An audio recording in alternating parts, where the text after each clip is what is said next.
The head of the baby Jesus was decapitated at a nativity scene, then stolen overnight after a pro-Palestine mob gate-crashed Brussels Christmas markets and chanted Hamas slogans in the street. To me, this is disgusting, but this is typical of a group of extremists who hate all things Christian. Welcome to the Father Leo Show, where I am dishing out faith, culture, and commentary. And in this episode, we're going to discuss a violent reaction against Christmas. Anything that has to deal with the incarnation of Jesus. We're seeing attacks on our Christian faith, our Christian markets, as well as our Christian imagery and symbol, not just in America, but around the world. And what can we do about it? You'll be very surprised with my recommendations on how to fight back against the violence towards Christians celebrating Christmas. But before we jump into it, please make sure you like, subscribe, share, and comment. Please know it's your engagement that helps us overcome the algorithms that suppress good, balanced, Catholic, practical, and pastoral theology. That's what our mission is here at the Father Leo Show, and we can only do it with your support. Please consider going to patreon.com/the Father Leo Show. And remember, if you have a particular question that you want answered, you can leave it in a super chat donation. That's going to happen on Wednesdays and Saturdays on 12 p.m. Eastern when we release the show, and it's good for about an hour. So it's considered a super chat donation that you can basically make when you are watching the show when it premieres. And so hopefully this is going to be helpful to you, because there's a lot of evil growing in our world, and it all seems to be directed towards Christians and our celebration of Christmas. Attacks on Christianity is nothing new. Jesus went through it his entire life. And the whole idea of Christmas, Jesus coming in the darkest time of our year, shows to us that we Christians are always going to experience persecution. And as I mentioned to a friend of mine, whenever we feel like the world is taking a proverbial you-know-what on us, when the proverbial you-know-what hits the fan, I remind Christians, all people, that when we are persecuted, when we are manured on, that only helps the flowers of faith to grow. So please do not ever be afraid when you see persecution come our way. It is sadly a regular part of our Christian history. Remember that the word chrétien at one point meant kind of like a peasant, someone who was the lowest of the low. They considered the same thing of Jesus. But what did we do? With all of that anger and that hate towards us, we turned it into the most beautiful experiences of all. It's amazing how Christmas, not a winter holiday, not a season of snow and whatever it is that we want to replace the word Christmas with. It's a Christmas celebration. That's what changes hearts and minds. People of goodwill, I didn't say Catholic, but people of goodwill become more Christian on the holiest of nights. The people with ill intent, they're the ones who show to us the God that they worship. I'm just going to give you an example of this, and you've probably seen this online a lot, and these are basically a lot of attacks against Christianity, and particularly when you have a group of people who claim to be from the religion of peace attacking truly the Prince of Peace. Check out this story. The head of the baby Jesus was decapitated at a nativity scene, then stolen overnight after a pro-Palestine mob gate-crashed Brussels Christmas markets and chanted Hamas slogans in the street. The mayor of Brussels confirmed the head of the figurine of Jesus was stolen after being decapitated by an unknown culprit who took off with the head but left the body in place Friday night. The mayor's spokesman said they would replace the baby Jesus' head. The opening of the Christmas markets and switch on of the lights at the main square was gate-crashed by a mob of pro-Palestine protesters. In this video, they can be seen chanting pro-Hamas slogans and letting off smoke bombs as families try to enjoy the Christmas festivities. The Brussels nativity scene has been target for similar acts of vandalism over the years. In 2017, the entire baby Jesus doll was stolen, never to be recovered. In 2014, protesters removed the Christ child's head, and in 2015, 3 youths vandalised the scene overnight. This year's nativity is believed to have cost Brussels €60,000 and will remain on display until the 4th of January, and was already subject to controversy. The council had removed the use of the term Christmas from the display, opting instead to call the scene Winter Wonders in order to be more inclusive. This was unable to deter the pro-Palestine mob who brandished the Palestinian flag as it barged onto the square and let off the smoke bombs.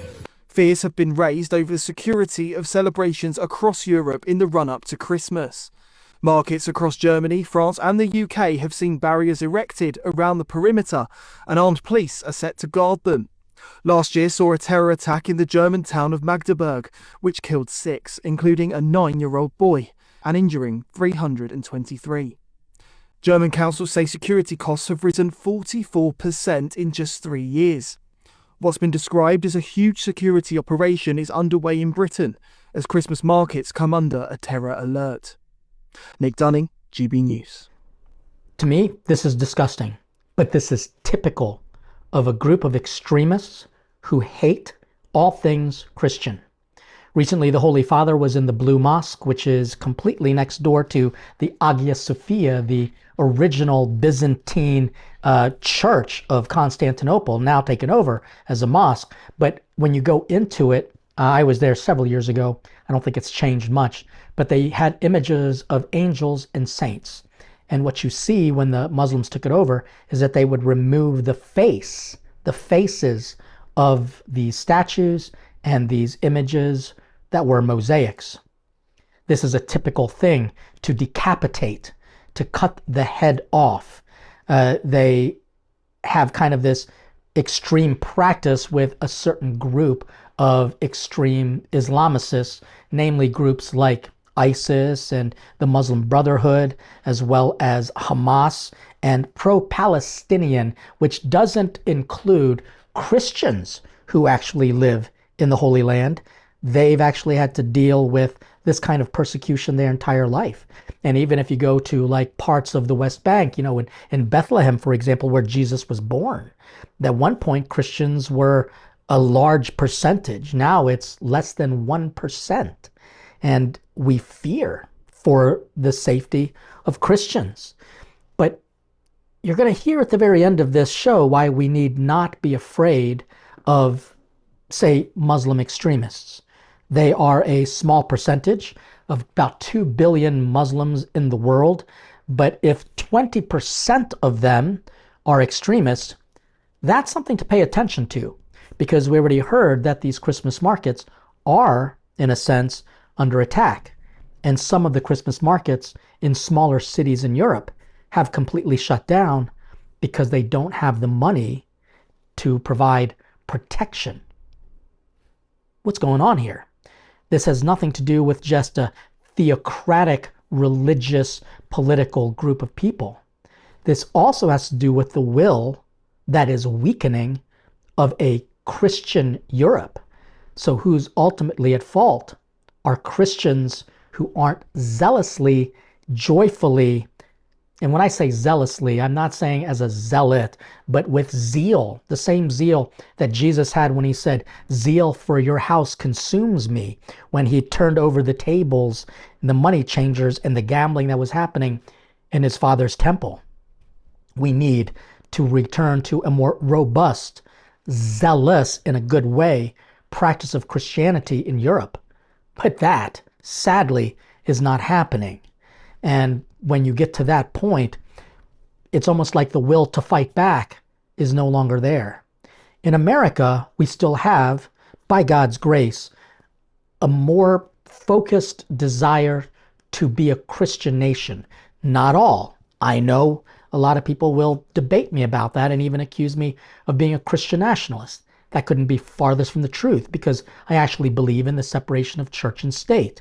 But to deny that Christianity is part of the framing of the constitutional preambles, as well as our amendments, as well as the understanding of the framers of the Constitution's intention to recognize Jesus Christ as Lord and King. Remember, they were Christians, would be to be revising history.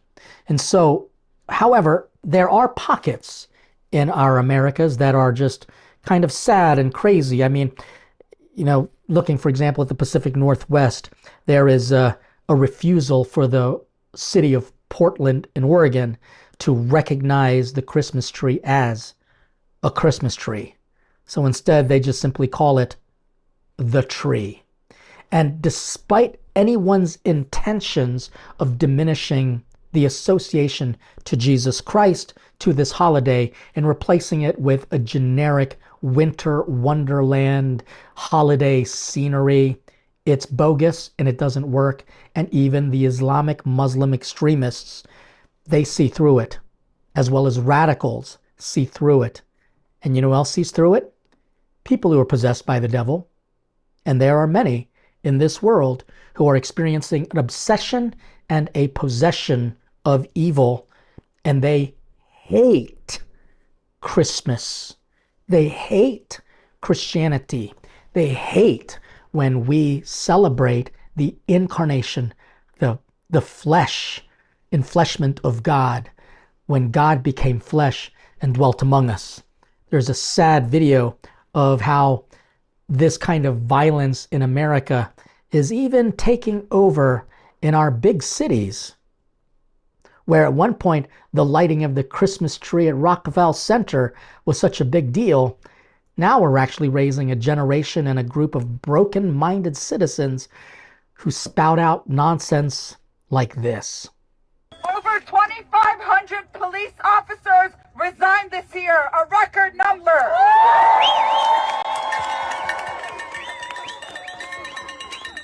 One of the main reasons they gave is supposedly inhumane overtime hours due to these protests. So just to take a temperature check, how many of y'all would come out on Christmas Day and ruin their Christmas Day? So if y'all are down, we're going to take over Christmas and New Year's too. And there's a lot of talk about New York these days because Zoran Mamdani is the new mayor-elect. Soon after Christmas, he will take over as, and everyone likes to talk about it, the first Muslim mayor of the biggest city in America.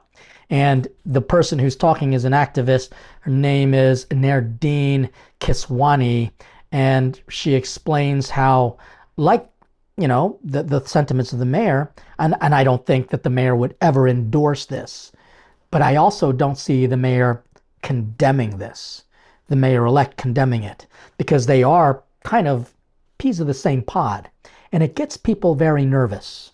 I have traveled this country and the world and are seeing people becoming very concerned of a growing anti-Christian sentiment perpetrated by Islamic fundamentalist groups. And that can be very challenging for us because some people are purporting the idea of having another religious war, another type of a crusade. I don't think we need to get to that point. We do not need to get to that point. But there are some things that we need to do, and this is what I want to be balanced, practical, and pastoral with all of you. If you get so afraid to the point of kind of thinking, I'm going to have to take up arms and fight against Muslims and infidels, you're being slightly brainwashed. Because the internet's algorithms continue to put this stuff in your feed, and it creates in your mind this kind of thought process that all Muslims are bad. And they are not. There are some very bad Muslims. There are some very bad Christians. Gosh, I've encountered some of them as well. There are some very bad Catholics. So I don't want to say that theologically there are no difference, because theologically there are great differences. But to lump all Muslims together is not helpful. So number one, avoid a broad generalization of your attitudes towards a group of people who do stupid and evil things. Grace Before Meals was the first book that I'd ever written, and I had no idea it would turn into a bestseller. And with so many different chapters, you can celebrate feast days, because as a Catholic faith, we have more feast days than fast days. So family-friendly meals with a little essay, accompanying prayers, and questions to engage your family in meaningful dinner conversations. This book will help you to continue feasting with your family all year long. And I say this because, I travel to the Holy Land quite a bit prior to, the pandemic and the wars. And even in the midst of the pandemic, I actually went to the Holy Land. And I can tell you that I worked with Jews and Muslims, and they are very good people. Now, again, theologically, we would disagree, and there are some cultural practices that might be challenging. But that doesn't mean that we did not get along. And in fact, we shared a great common bond, especially around food. And they do have, people of the Middle East, so to speak, or the people with Arab background, they have a great sense of family identity. So there's a great example, and I'm just going to show it to you here, some ideas that we need to do. Okay, so first of all, don't generalize. Secondly, we've got to really celebrate our Catholic faith, not a watered down Christian version of it that I see a lot of Protestants just come out and they basically put on a spectacle, holiday shows, big concerts, ice skating. No. It's about the Word becoming flesh, dwelling among us. We need to start celebrating Christmas more soberly, more sacramentally, and more seriously. And when I say celebrate it, that means don't just simply celebrate it for the day and then it ends. No, celebrate the entire Christmas season. The other thing is make sure that we are not afraid of these stories. Again, I think that these stories that come out are true, and we've got to pay attention to them. But if this makes you fearful and it makes you kind of angry and hateful, respond to it with a little bit of humor. This is a perfect example of what I'm talking about. So a little Christmas good news here, and I think this will make you laugh because it made me laugh out loud. Happy New Year. Just feels good to say. Doesn't matter where you're from, your religion, your country, everybody celebrates it. It's not like Merry Christmas. Merry Christmas can go either way, and I hate to offend people. So this whole last holiday season, I didn't let out one Merry Christmas. That's true.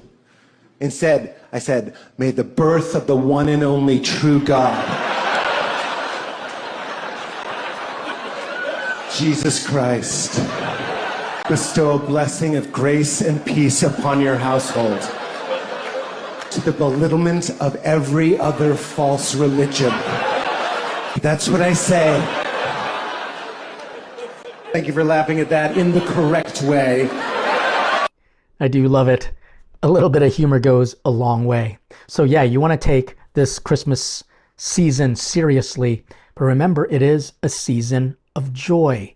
Do not let these things rob you of your joy. And make sure that we always put some things in perspective. And this is a great example. I came across this young man who basically is a former Muslim.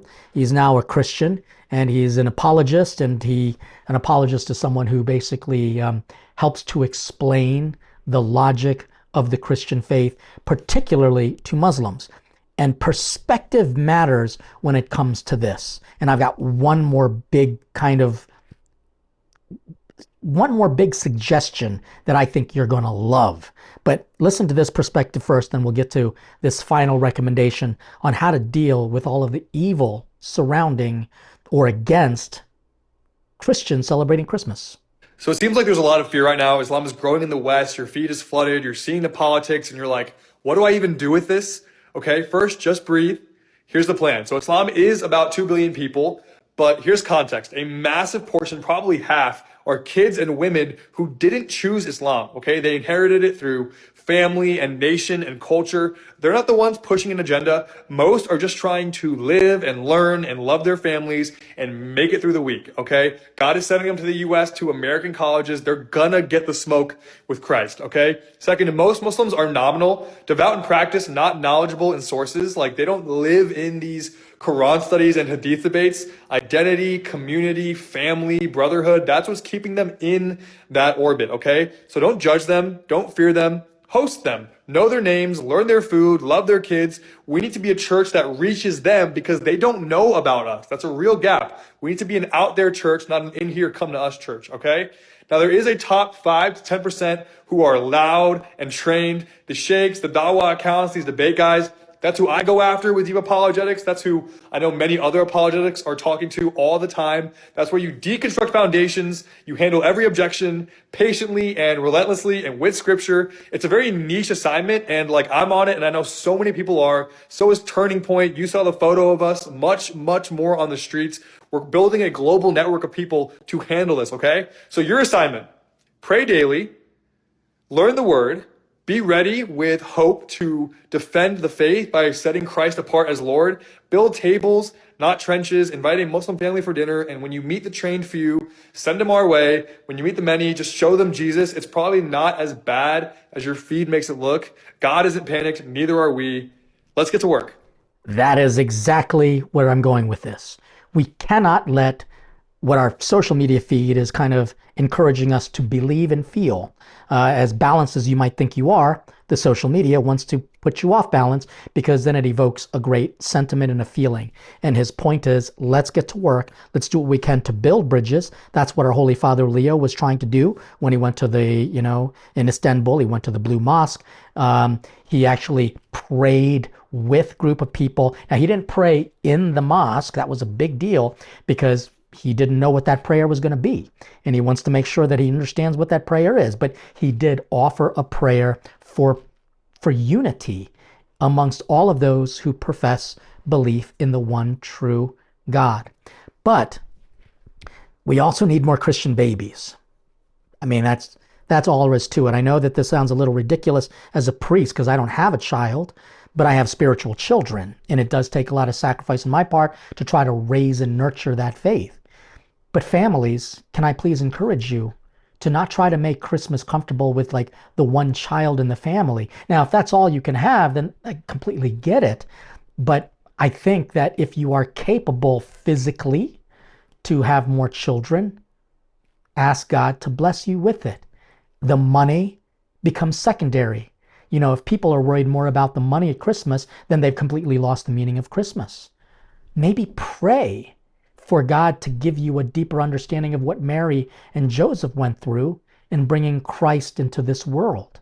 And it took a generosity of their spirit and of their heart, mind, and soul and bodies as well. And that's basically what Christmas is trying to encourage all of us to be. Be generous and open to the gift of life. Because as other religious groups are going to outpopulate us, they're going to win a war without even pulling a trigger, just out of sheer numbers. They'll outvote you. But if we instead focus on growing our family with the Christian values, our Catholic faith, then we have a quote-unquote fighting chance of being able to retain and celebrate our traditions, especially Christmas. But there's one more thing that I'm just going to say. Go on a pilgrimage to a Christmas market in Europe. I'm actually going to be leading one, and I'm going to make sure that you see the link below. It's hosted with Select International Tours, my primary tour travel company. It'll be December 5 through the 13th, 2026. It's a great opportunity on the Danube River to go to different major places where the Christmas markets are going to just show the real beauty of our Catholic faith, because these are all Catholic countries that we go to. And yes, it will be 100% safe. I mean, look, it's safer there than it is in perhaps parts of Baltimore or Chicago or Detroit. And these are great cities, but you'll see no difference in a sense that there are problems everywhere, but you're going to be also with a group will be very protected. And we're just going to have a chance to see some incredible markets and images of our incredible faith. And what that young man recommended, let's build benches, not trenches. Let's invite them to the table. You know, I mean, obviously they have halal dietary restrictions, but invite them over to bring something that they can share. I guarantee you, you'll develop great friendships, and of those friendships become opportunities not for proselytizing, but for evangelization. So please consider how you're approaching this Christmas season. And with all of the bad news that we see in other countries, and sadly, even in our own homes, we cannot be discouraged. This is a season of hope. In the darkest of nights, Jesus comes and he wins us over and pulls love out of us as only a child can do. Thank you for watching. I hope you enjoyed this episode. Please make sure you like, subscribe, share, and comment. Please consider supporting us on patreon.com/thefatherleo show. Thank you to all of our executive producers who really have stepped up and beyond the basics. They really do support our channel because we want to grow this channel in the new year, and we've got a lot of great ideas. So please go to patreon.com/thefatherleo show so that we can continue to dish out faith, culture, and commentary. God bless you, and stay hungry for God.